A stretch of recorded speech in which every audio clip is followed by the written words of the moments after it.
Aquí te voy a explicar de forma simple y directa quién fue Jeffrey Epstein, qué fue exactamente lo que hizo, por qué su caso se volvió tan oscuro, por qué hay tanta gente famosa y poderosa involucrada, y por qué, incluso años después, su nombre sigue generando tantas preguntas en todo el mundo. Bienvenido a Little St. James, un paraíso privado rodeado de aguas turquesas donde oficialmente no pasaba nada, pero donde en realidad se decidía el destino del mundo. Aquí, Jeffrey Epstein no era un financiero, ni un filántropo, ni un profesor de matemáticas. Aquí Jeffrey era un dios que construyó un templo con rayas azules en la cima de una colina para que nadie pudiera ver lo que ocurría bajo sus cimientos. Mientras el mundo lo veía cenar con ganadores del premio Nobel, su jet privado, el Lolita Express, aterrizaba en esta pista cargando algo mucho más valioso que dinero. Cargaba la inocencia de muchas jóvenes. Epstein descubrió el secreto más oscuro de la élite: que los hombres más poderosos de la Tierra tienen deseos que el dinero no puede comprar, pero que el chantaje sí puede proteger. Cada espejo en esta isla era un lente, cada habitación una trampa. Jeffrey no solo organizaba fiestas, él coleccionaba los pecados de presidentes, príncipes y billonarios para asegurarse de que si él caía, el mundo entero se hundiría con él. Hoy vamos a entrar en los pasillos de esa mansión. Vamos a descubrir cómo un hombre sin alma logró poner de rodillas al sistema judicial y por qué, cuando finalmente lo atraparon, las cámaras de la cárcel más segura del mundo se apagaron justo en el momento exacto. Prepárate, estás a punto de entender por qué Jeffrey Epstein no solo era un monstruo, era el hombre que sabía demasiado. Pero, ¿cómo llega un hijo de clase media de Brooklyn sin un título universitario a ser el dueño de la agenda más peligrosa del planeta? La respuesta no está en su inteligencia financiera, sino en su falta total de escrúpulos. Jeffrey Epstein comenzó como un simple profesor de matemáticas en la Dalton School, una de las escuelas más exclusivas de Nueva York. Allí, mientras enseñaba a los hijos de la élite, aprendió lo más importante: cómo piensa el poder. Descubrió que los ricos no buscan amigos, buscan personas que les resuelvan problemas sin hacer preguntas. De las aulas saltó a Wall Street, donde se convirtió en una especie de fantasma. No manejaba fondos públicos, manejaba fortunas privadas de multimillonarios que necesitaban discreción absoluta. Se convirtió en el hombre de confianza de Leslie Wexner, el dueño de Victoria's Secret, quien le dio un poder casi ilimitado sobre su fortuna y sus propiedades. Con ese dinero ajeno, Jeffrey empezó a construir su propia leyenda. Se inventó a sí mismo como un genio de la inteligencia financiera y un filántropo científico. Pero detrás de las donaciones a Harvard y las cenas de gala, Jeffrey estaba montando su verdadera infraestructura. Una red de mansiones blindadas y un sistema de reclutamiento liderado por su mano derecha, Ghislaine Maxwell. Él sabía que el dinero te da acceso, pero solo el chantaje te da permanencia. Así, Jeffrey Epstein dejó de ser un simple financiero para convertirse en el arquitecto de una trampa global, diseñada para atrapar a los hombres más poderosos del mundo en una red de la que nadie, absolutamente nadie, podía escapar. Imagínate despertar cada mañana sintiéndote el hombre más inteligente de la habitación. No importa si la habitación es el salón de baile de una monarquía europea o el despacho oval de la Casa Blanca. Jeffrey Epstein no nació en la abundancia y quizá por eso la deseaba con una ferocidad enfermiza.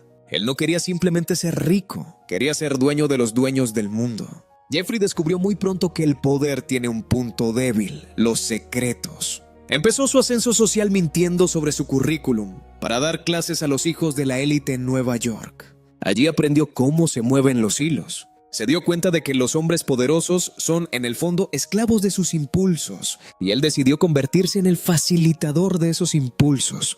¿Cómo lo hacía? Pues creó una fachada de genio financiero. Se rodeó de números y algoritmos complejos que nadie entendía del todo, pero que servían de excusa para mover fortunas. Sin embargo, su verdadero negocio no estaba en la bolsa de valores. Su verdadero negocio era la información. Pero Jeffrey sabía que un hombre solo levanta sospechas. Necesitaba un rostro amable, un rostro de confianza. Ahí es donde entra Ghislaine Maxwell, la hija de un magnate británico caído en desgracia. Y es que esta mujer era su llave maestra. Jeffrey no iba a las escuelas a buscar a las jóvenes, enviaba a Ghislaine. Ella se acercaba a las jóvenes en centros comerciales, en paradas de autobús o en escuelas de arte. Les hablaba con voz dulce, les prometía carreras de modelo, becas para estudiar o simplemente una vida de lujos que nunca podrían alcanzar. Las llevaba a la mansión de Jeffrey como quien lleva un regalo. Una vez dentro de los muros de su propiedad en Manhattan o en su rancho de Nuevo México, el trato cambiaba. Si te va gustando el video hasta ahora, por favor dale al botón de suscribirse o seguir, eso me ayuda muchísimo. Continuemos. Jeffrey instaló cámaras ocultas detrás de los espejos, en los detectores de humo, en cada rincón de sus mansiones. ¿Por qué? Porque cuando invitaba a un político famoso, a un científico de renombre o a un heredero multimillonario, a sus fiestas privadas les ofrecía a estas jóvenes como entretenimiento. Mientras sus invitados caían en la tentación, Jeffrey observaba desde sus monitores. Cada caricia grabada, cada acto documentado era una póliza de seguro. Jeffrey no solo abusaba, él coleccionaba pecados. Sabía que si alguna vez la policía tocaba a su puerta, solo tendría que levantar el teléfono y recordarle a algún hombre muy poderoso qué es lo que había hecho en su habitación de invitados. Él se sentía un dios. Caminaba por su isla privada, Little St. James, mirando el horizonte y sabiendo que tenía el mundo agarrado por el cuello. Nadie podía tocarlo, o eso creía él mientras veía a las jóvenes llorar en los pasillos de su avión privado, el Lolita Express, sin sentir un ápice de remordimiento. Para él, ellas eran solo el combustible para su máquina de poder infinito. El año es 2005. Jeffrey camina por su mansión de Palm Beach, Florida, con la calma de un depredador que se sabe el dueño de la selva. Pero por primera vez algo sale mal. Una madre, desesperada y valiente, entra en una estación de policía y cuenta lo que Jeffrey le hizo a su hija de 14 años. Lo que sigue es una investigación que debería haber terminado con Jeffrey pasando el resto de sus días tras las rejas. El jefe de policía Joseph Recarey descubre el horror. Jeffrey no solo hacía este daño a las jóvenes, tiene un manual de operaciones. Sus computadoras están llenas de archivos, fotos y listas. El FBI entra en escena. El caso es tan sólido que parece imposible que escape. Pero Jeffrey no se inmuta. Mientras el mundo espera verlo esposado, él activa su red de seguridad. Contrata al Dream Team de abogados más caros del planeta. Hombres que no defienden la justicia, sino que destruyen reputaciones. Empiezan a presionar a los fiscales, a investigar a las víctimas para humillarlas, a usar sus contactos en las altas esferas de Washington. Jeffrey observa desde su mansión cómo el miedo empieza a cambiar de bando. Sus abogados se sientan con el fiscal federal Alexander Acosta y ocurre algo que todavía hoy nos hace sentir náuseas. Firman un pacto con el diablo. En lugar de una cadena perpetua por tráfico humano, Jeffrey logra un acuerdo de no enjuiciamiento. Se declara culpable de cargos menores que cualquier delincuente común. El gobierno de Estados Unidos acepta no investigar a sus cómplices, dándoles inmunidad total a todos los que lo ayudaron a montar su red. Su condena, solo 13 meses. Pero aquí es donde la rabia se vuelve insoportable. Jeffrey no pasó esos 13 meses en una celda húmeda. Se le permitió un régimen de libertad para trabajar. 6 días a la semana, Jeffrey salía de la cárcel a las 8 de la mañana en su lujosa camioneta. Iba a su oficina privada, hacía negocios, comía lo que quería, hablaba con quien quería y solo regresaba a dormir a una ala privada de la prisión que parecía más un hotel. Cuando Jeffrey salió finalmente en 2009, no salió arrepentido, salió sintiéndose invencible. Había derrotado al FBI, había silenciado a las víctimas y había demostrado que si tienes suficiente dinero y los secretos de las personas adecuadas, la ley es solo una sugerencia. Regresó a Nueva York con la frente en alto. Sus amigos poderosos que habían estado escondidos durante el juicio volvieron a su lado. Bill Gates, príncipes, modelos y empresarios volvieron a subir a su avión. Jeffrey sonreía. El sistema le había dado permiso para seguir siendo un monstruo. Se sentía un fantasma que caminaba entre los mortales, alguien que había comprado su libertad con el silencio de los poderosos.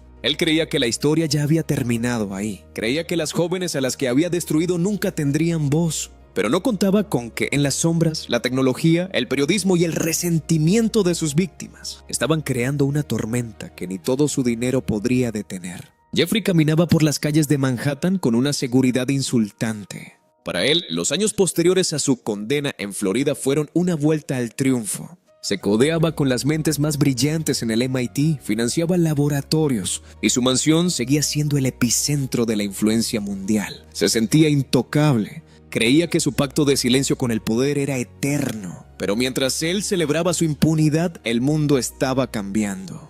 Lo que Jeffrey no vio venir fue que el cambio en la marea social. El movimiento Me Too, o a mí también, no era solo un hashtag. Era un terremoto que estaba derribando a hombres que él consideraba sus iguales. El miedo estaba cambiando de bando, y en medio de ese caos apareció su némesis, una periodista llamada Julie K. Brown. Brown empezó a tirar de un hilo que Jeffrey creía haber cortado para siempre. Localizó a las víctimas de Palm Beach, mujeres que ahora eran adultas y que cargaban con el peso de haber sido ignoradas por el sistema. El reportaje que publicó fue una bofetada a la conciencia de Estados Unidos. Ya no era solo Jeffrey Epstein, el delincuente, era Jeffrey Epstein, el hombre que el gobierno protegió. La rabia social se volvió un incendio incontrolable. Jeffrey, en su infinita arrogancia, pensó que esto también pasaría. Seguía viajando en su jet, seguía usando su pasaporte falso de Arabia Saudita y seguía creyendo que sus amigos en las altas esferas detendrían cualquier bala. Pero el Departamento de Justicia de Nueva York, presionado por la indignación pública, decidió que ya no podían seguir siendo cómplices del silencio. El 6 de julio de 2019 el destino lo alcanzó. Jeffrey venía de París, quizás relajado, quizás planeando su siguiente movimiento. Al aterrizar en Nueva Jersey, esperaba el aire acondicionado de su limusina. Lo que encontró fue el frío metal de las esposas. El juego se había terminado. Esta vez no hubo trato secreto. Esta vez, los agentes federales entraron en su mansión de la Quinta Avenida no con guantes de seda, sino con mazos. Encontraron una caja fuerte que contenía el seguro de vida de Jeffrey, fotos de menores, diamantes para una huida rápida y pilas de dinero. Pero el tesoro más grande era su libro negro, una agenda con miles de contactos, que eran esencialmente los nombres de quienes ahora temblaban al ver a Jeffrey tras las rejas. Por primera vez en décadas, Jeffrey Epstein estaba solo. Sus amigos leales desaparecieron de la noche a la mañana. Los príncipes negaron conocerlo, los presidentes dijeron que era solo un conocido. Jeffrey, el hombre que controlaba los secretos de todos, se dio cuenta de que en el momento en que ya no eres útil para el poder, te conviertes en una carga que el poder necesita eliminar. Estaba encerrado en el Centro Correccional Metropolitano, una jaula de concreto y acero.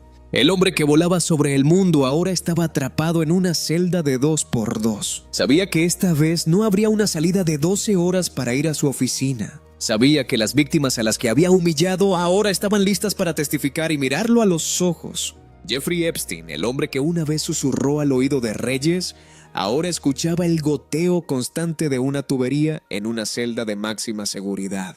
Estaba en el Centro Correccional Metropolitano, un lugar diseñado para que nadie escape. Jeffrey sabía que su juicio no sería solo sobre él, sería el desfile de las élites. Los fiscales querían nombres, fechas y sobre todo las cintas. Jeffrey estaba sentado sobre una mina de oro de chantaje, y el mundo entero se hacía una pregunta. ¿Cuánto tiempo lo dejarían vivir antes de que abriera la boca?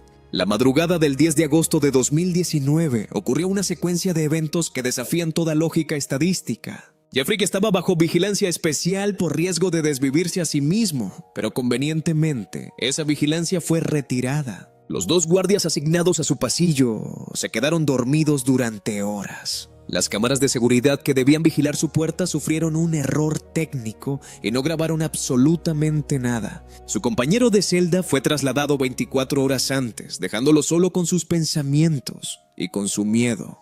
A las 6:30 de la mañana, Jeffrey Epstein fue encontrado sin vida. La versión oficial usó su sábana para colgarse, pero la autopsia reveló fracturas en el hueso yoides del cuello. Una lesión mucho más común cuando hay presión externa en el cuello que en casos autoinfligidos. El hombre que sabía demasiado murió justo a tiempo para que los más poderosos del planeta pudieran respirar tranquilos. La rabia explotó en las calles. La sensación de alivio de verlo capturado se convirtió en una furia ciega. Al saber que una vez más Jeffrey se había salido con la suya, no tendría que mirar a sus víctimas a los ojos en un tribunal. No tendría que explicarle al mundo quiénes eran los hombres que visitaron su isla. Y el grito "Epstein didn't kill himself" o "Epstein no se quitó la vida" no fue solo un meme, fue el reflejo de una sociedad que sentía que aún quedaban muchas preguntas sin responder. Sus propiedades fueron liquidadas, su jet privado fue desmantelado y su isla, la infame Little St. James, fue puesta a la venta para borrar su rastro.